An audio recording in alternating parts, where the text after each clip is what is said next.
It was a country that already had a history thousands of years old. China was known as the Middle Kingdom. Her people believed that it was the center of the universe. China is still a nation of peasants. Yet today, poets are writing to a different tempo, to a rhythm set by the stockbrokers, computer engineers, importers, and exporters who are creating a new reality in the ancient Middle Kingdom.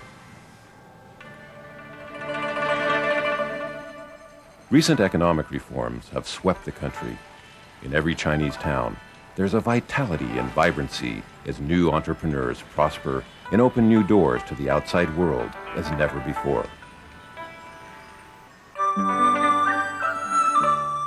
The People's Republic of China is physically the third largest country in the world after Russia and Canada.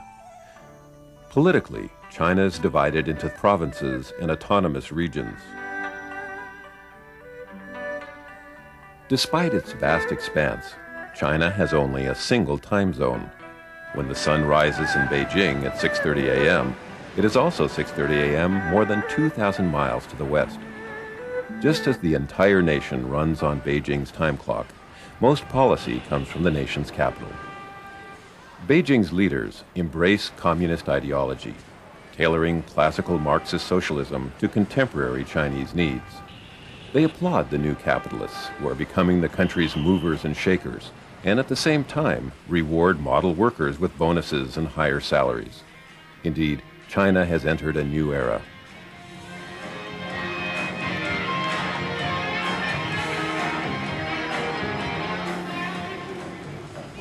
Early mornings, Beijing is alive with energy. Strolling through almost any of China's parks, one will find people exercising and practicing various martial arts. One of the most popular is Tai Chi, or shadow boxing. Using slow, graceful body movements and silent meditation, the practitioner strives to increase and direct the flow of their natural life energy.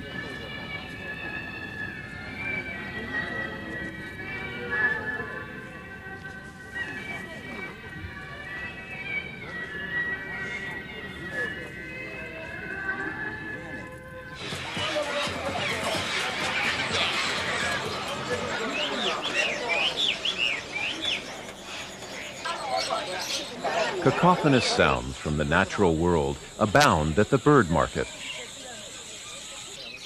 People browse, admiring the colorful singing birds, crickets, and beautifully crafted cages.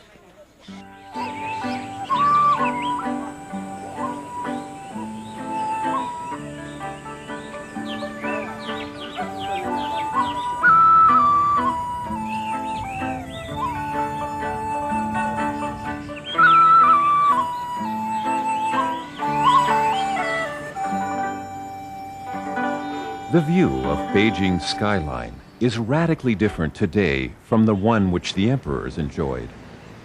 But from the highest pavilion in Jingshan Park, the ancient view remains.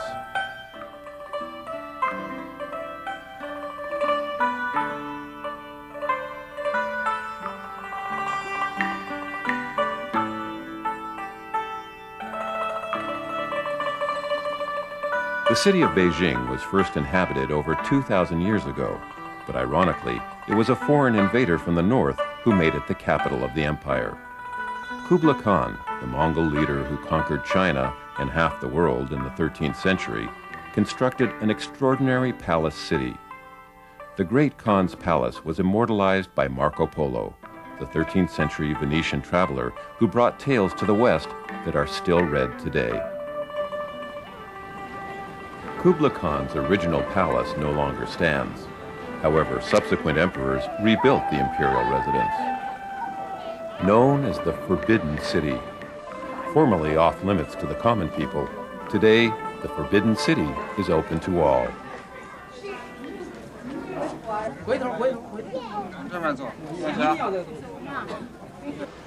It is no coincidence that Tiananmen Square faces the former home of the emperors.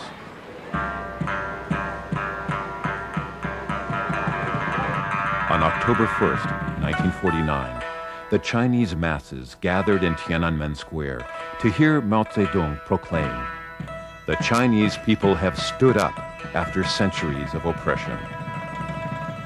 It was a momentous day. The Chinese communists were in control.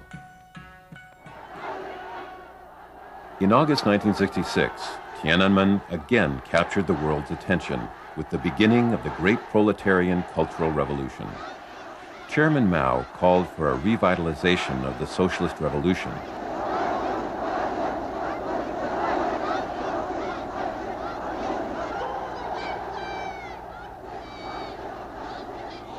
Idealistic youth went into the streets to further the revolution.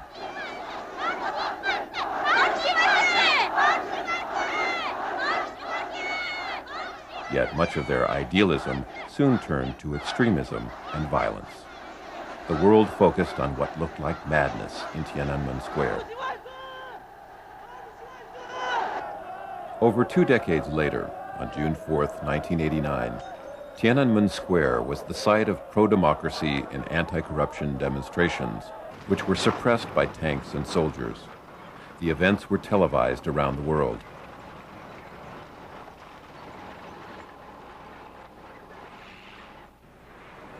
Today, most Chinese are satisfied to watch the economic changes taking place about them as they wait patiently for political reform.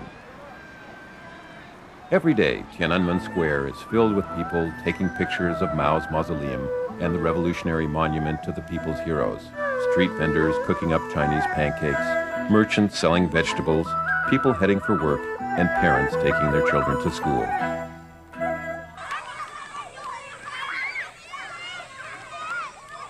Beijing's schoolyards are filled with children roughhousing and playing patty cake. Yet inside the classroom, education is taken seriously. To become literate in Chinese, a student has to memorize 3,000 characters, compared to 26 letters in the English alphabet.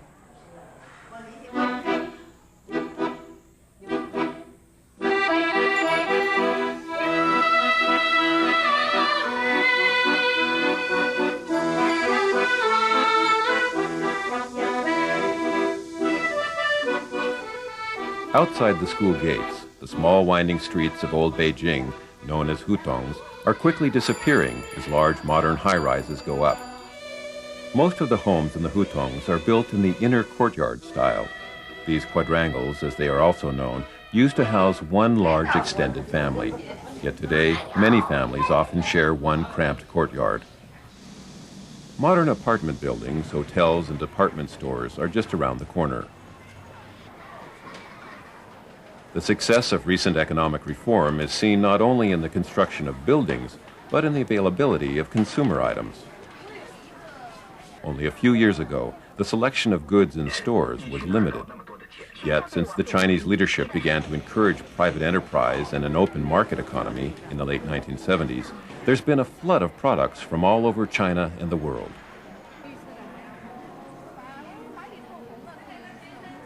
Cosmetics have only become popular among young women in the last few years. One escape is the disco, where young people dance to a range of music from Western rock to songs by Chinese pop singers.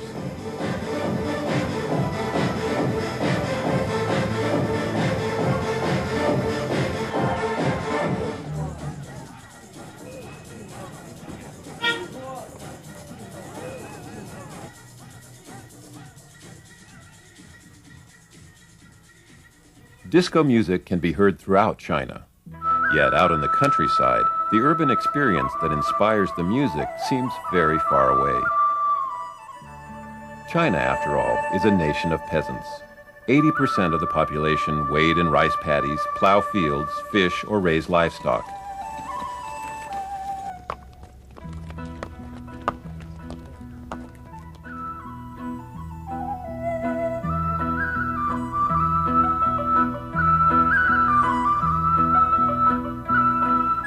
Traditionally, Chinese believed that women were inferior to men. They valued girls for their work and for the sons they would bear. Since 1949, the Communist Party and Mao emphasized that women hold up half the sky. Yet belief systems die hard. Chinese parents, particularly in the countryside, still hope that their one child will be a boy and not a girl.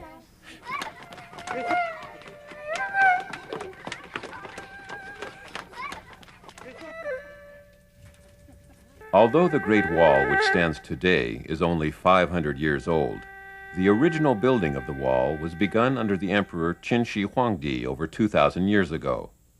Bestowing on himself the title of First Emperor, Qin Shi Huangdi united the country and ordered that walls built by preceding kingdoms be linked up to keep out foreign invaders. It became known to the world as the Great Wall. It is 3,000 miles long and over 25 feet high. The Great Wall stretches from the East China Sea to the Gobi Desert. Qin Shi Huangdi left a great legacy for all his descendants. His capital was near the modern-day city of Xi'an in Shaanxi province. Perhaps the first emperor's greatest gift to the Chinese people is his tomb outside of the city. The famous army of terracotta warriors which protects the emperor's burial mound has been enjoyed by millions of people over the years. The soldiers and their horses stand at guard, ready to go into battle to defend the emperor.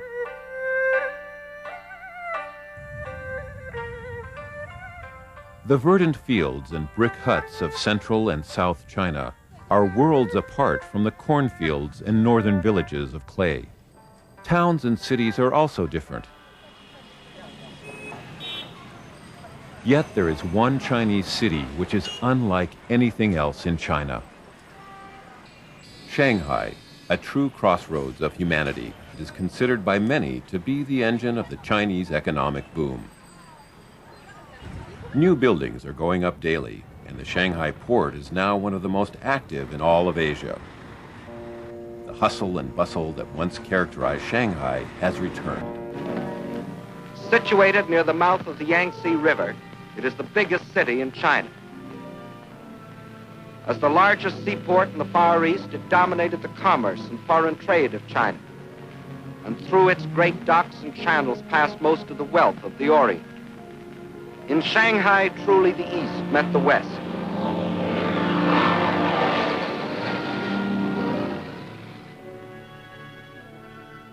Newsreels from the 1930s recall Shanghai in its heyday. Special laws protected foreigners who flocked to the city to do business. The tallest buildings in Asia graced the skyline, all of them guarded by international troops. Financial empires were built in this city, and the rich lived a life of privilege and wonderful decadence. It was also a city of horrifying poverty for the majority of Chinese. Child and slave labor and crude exploitation of the ordinary person ran rampant.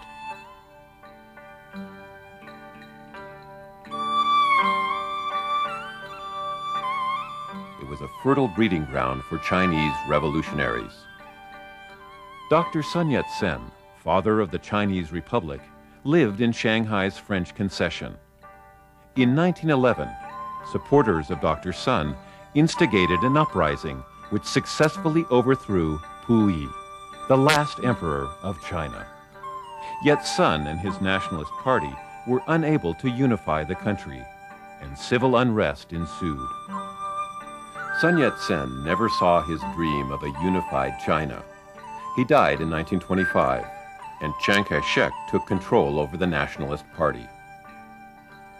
Yet Chiang was corrupt and made secret deals with Chinese crime gangs and foreign capitalists.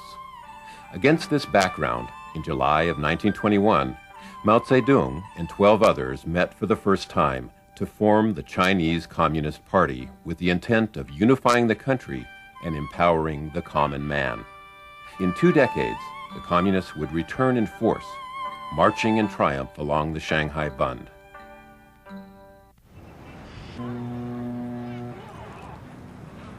The Bund has always been the showplace of the city and a hive of activity. As cargo boats move through the harbor and announce their comings and goings, throngs of people walk up and down the promenade, sharing time with their families, meeting old friends, talking business, and furtively stealing kisses from a lover. At night on the Bund, the lights on Shanghai's grand old buildings compete with new architectural landmarks being built across the river.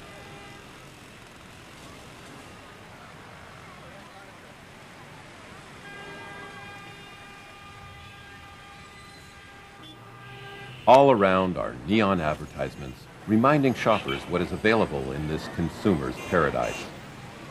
Night or day, it is the place to find merchandise from all over China and the world. In the alleys off Nanjing Road, cooks prepare Shanghai steamed buns and dumplings for the afternoon rush. Inside, local chefs prepare more elaborate feasts. Dishes are quick-fried in the wok, deep-fried, steamed, or baked. One of the most popular vegetable dishes in Shanghai is empty-hearted vegetable with garlic. The flavorful green remains crunchy on the outside because it is hollow inside. Shanghai cuisine is noted for its fish. Hairy crab, eel, and turtle are local delicacies that are appreciated all over China. Times have changed. Lavish meals are held in restaurants throughout the country, often on the convenient expense account. Entrepreneurs network in fancy food palaces and simple noodle restaurants. And multi-million-dollar businesses are being launched every night.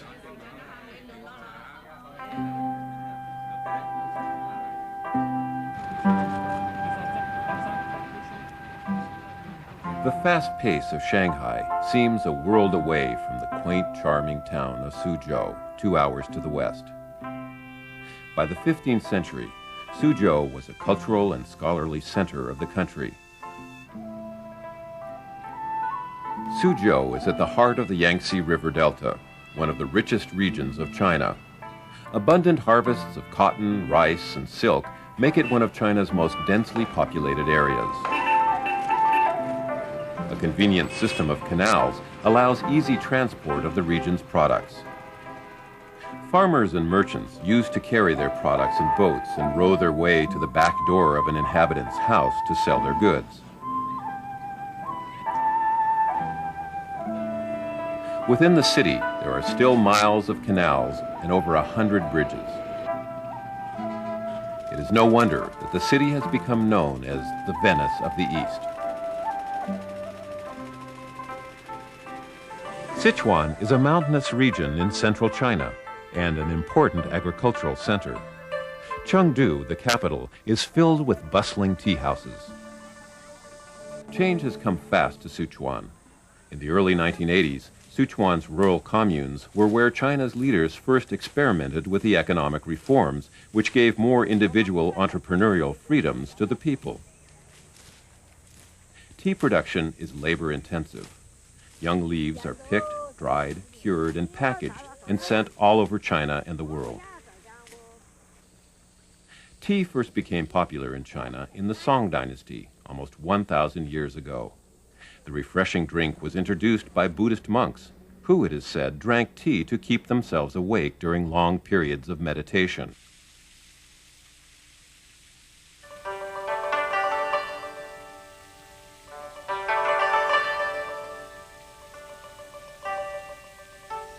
The Buddhist religion teaches that all life is suffering. Buddhists strive to find nirvana, a state of complete freedom from desire, greed, anger, and ignorance. In a hilly region outside of Chengdu, the Dazu rock carvings are one of the best examples of Buddhist cave art in China. Throughout the hills, Buddhist images are found on rock cliffs, mountain walls, and inside grottos. Some of the original pieces were completed more than 1,300 years ago.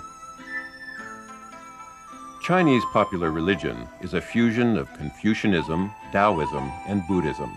Images of the Buddha and his disciples, along with Confucius, the god of nature, and others, were carved 900 years ago. Perched precipitously where the Jialing and the great Yangtze rivers meet, Chongqing has become an active industrial city and port for Southeast China. An endless stream of large ships carries Sichuan's products down the Yangtze into the Chinese heartland. The unpredictable Yangtze is the third longest river in the world. Only the Nile and the Amazon are longer. With its source in the snow-covered mountains of the Tibetan Qinghai Plateau, the river runs through Tibet, Yunnan, and several other provinces before emptying into the East China Sea. The Three Gorges Dam will be the largest hydropower plant and the most ambitious construction project in China since the Great Wall. The Chinese government says that it will provide flood control for more than 10 million people and will deliver 17 million desperately needed kilowatts of electricity. Critics say that the costly project will create an environmental and social disaster. Guangxi and Yunnan province in southwest China are rugged mountainous regions with winding rivers and breathtaking vistas. The limestone pinnacles of Guilin and Yangshuo in Guangxi have drawn Chinese painters for centuries. Writers have also been touched by their unique beauty. One of them wrote, "The river forms a green gauze belt. The mountains are like blue jade hairpins."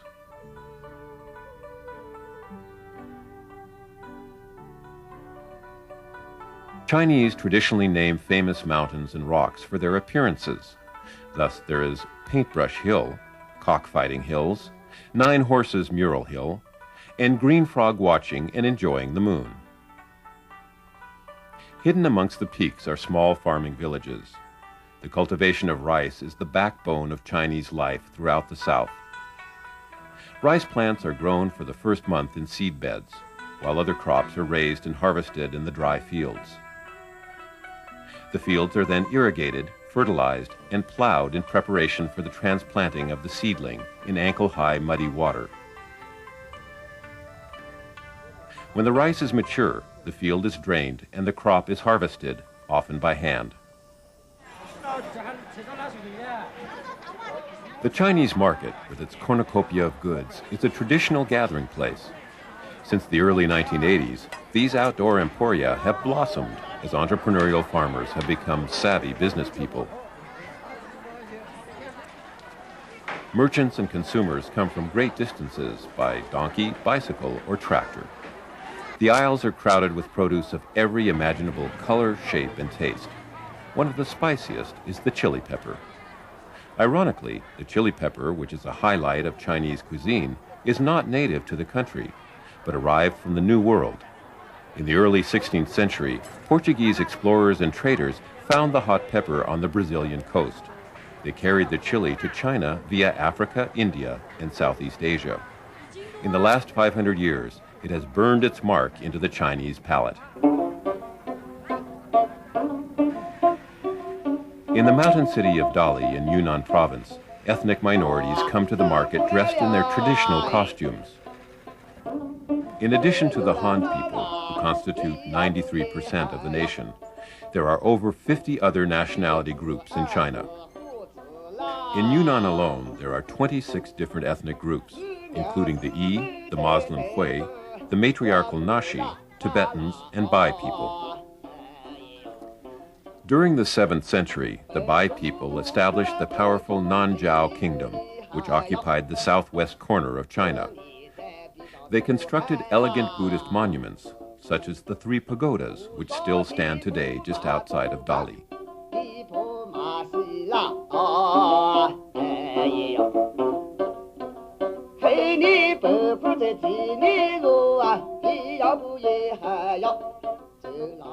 The Bai minority's financial success in post-reform China is visible in luxuriously decorated courtyard homes like this one in the Zhoucheng village. Symbols of happiness and prosperity fill the ornate facade. The Bai people earn their living principally from rice cultivation. Their cuisine is distinctly different from Han cooking.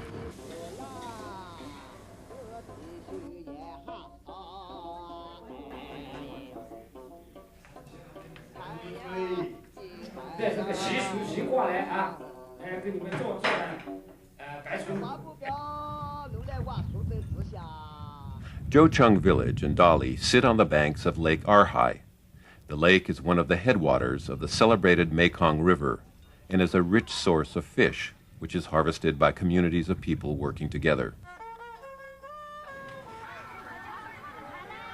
Distinctive to Yunnan is the blue and white resist dye fabrics.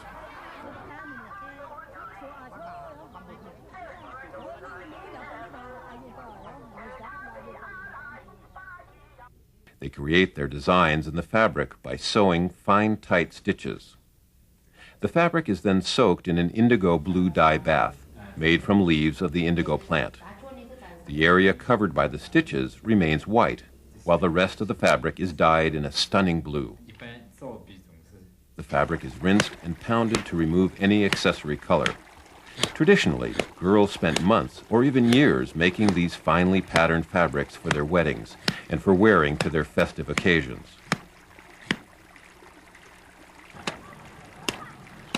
The Torch Festival, on the 25th day of the 6th lunar month on the Chinese calendar, is traditionally celebrated by both the Bai and Yi people. Multitudes come to the festivities held in the stone forest outside the Yunnan capital of Kunming.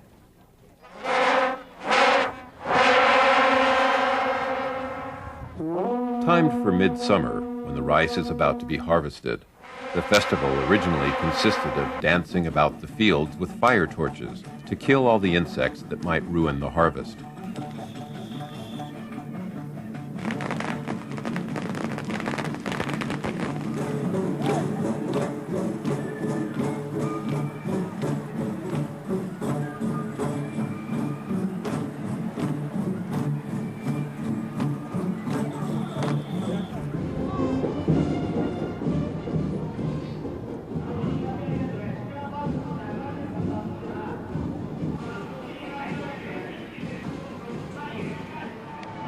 After dark, the more traditional Yi celebrations begin. It lasts late into the night.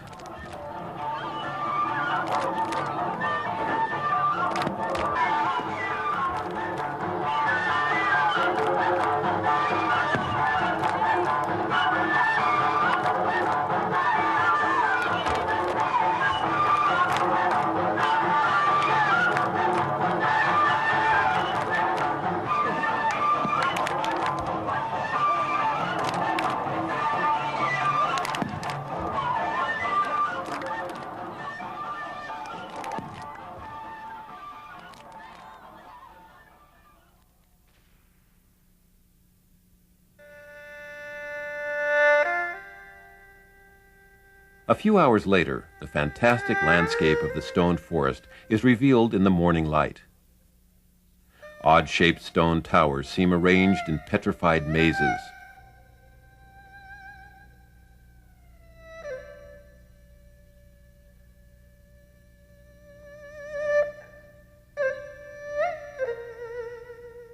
Today, the youth of China find themselves in an uncertain future. They are destined to inherit a country with one of the world's fastest-growing economies. The land itself seems to breed a vitality and creativity, but as fast as the Chinese people are entering the 21st century, the price of economic reform can be expensive. For every millionaire who wakes up in China today, one is sure to find thousands of individuals with dreams, aspirations, and a broken plow. Yet this great civilization has endured for over 4,000 years. With a population that now numbers over 1 billion, China is transforming itself and the international community around it.